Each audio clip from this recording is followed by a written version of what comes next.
AI 算力浪潮下的光互聯王者，中製旭創03308HK 上市全方位投行深度解釋，從投資銀行專業角度剖析。身為全球光模塊行業的絕對龍頭，中製旭創03308HK 在香港的公開招股，無疑是近期港股最具震撼力的資本盛事。公司已全球發售約5450萬股 H 股，香港公開發售1成，國際發售9成，0至15%超額配授權。招股期為2026年7月22日至7月27日，最高發售價為每股1010港元，每手50股，入場費約51,009.29港元，預計於7月30日正式掛牌上市。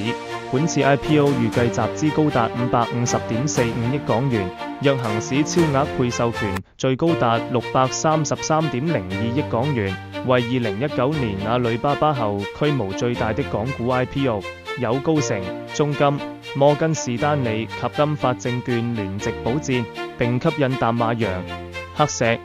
阿里及騰訊等33名重磅基石投資者認購約34.50億美元，顯示出機構資本對其王者地位的高度共識。中製旭創的商業模式明確且具備極高技術壁壘，主營高速光模塊的研發與製造，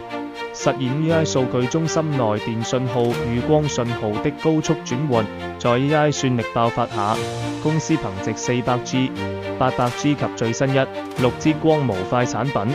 深度綁定全球頭部雲巨頭與 AI 芯片商。財務上，公司光模塊收入由2023年的82億元人民幣大增至2025年的374.56億元人民幣，連續5年全球市率第一，高速數通靈活市率更接近3成。公司在硅光技術與 LPO 方案佈局領先，能快速提供高良率量產產品，競爭優勢極為突出。然而，投行風控視覺下的風險與缺點同樣突出。一方面，公司客戶集中度極高，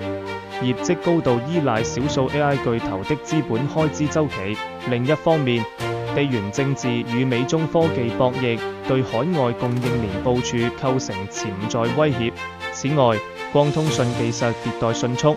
共封裝光學、CPU 等新架構若加速普及，可能衝擊傳統光模塊形態。加上每手逾5萬港元的高入場費，顯著抬高了散戶門檻。A 與 H 股價差波動，亦增添上市初期的流動性不確定性。前景方面，全球 AI 大模型訓練需求持續推動算力基礎設施擴張， 1.6T 產品商業化啟動，將持續釋放成長紅利。對於是否值得認購，投行給予積極但分化的評價。對機構與高淨值投資者而言，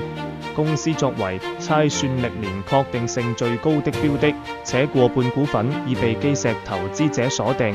首日下行風險受控，極具認購價值。但對資金有限的散戶，高昂入場費及資金成本削弱了短線打新的性價比。東方財富在投資策略上建議取分層靈活部署，短期偏好打新的資金可透過現金或適度孖展認購，博取基石高鎖定率及 AI 稀缺資產日價帶來的首日升幅。中長期投資者則不宜盲目追高，可等待上市後流動性平穩，並跟蹤科技巨頭資本開支及 A、H 股價差。若股價技術性回調至合理估值區間，可作為篩硬件核心資產逢低分批佈局，長期享受算力升級的超額紅利。如果覺得今集有關中製旭創03308HK 的深度投行分析對你的投資部署有幫助，記得立即幫忙按讚 like。分享 share 給身邊同樣關心港股 AI 算力板塊的朋友，更不要忘記訂閱頻道並開啟小鈴鐺，第一時間接收最新的股市與期權實戰資訊。這隻一手入場費高達5萬多港元，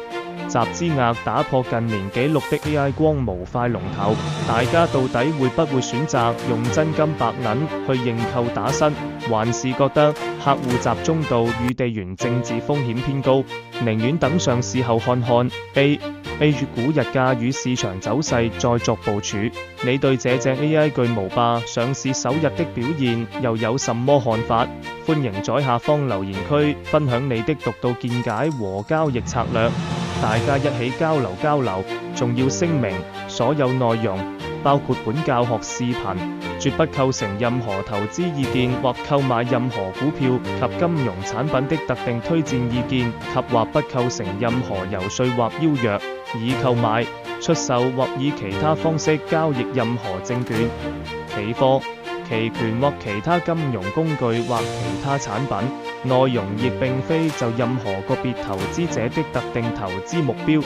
財務狀況及個別需要而編製。投資者不應指內容進行投資。本網站包含的所有內容、資訊並不針對任何特定的投資目標、財務狀況以及可能使用或接收該內容的特定人員的特定需求。在作出任何投資決定前，投資者應考慮各種金融產品的個別特點、個人的投資目標、可承受的風險程度及其他因素，並適當地尋求獨立的財務及專業意見。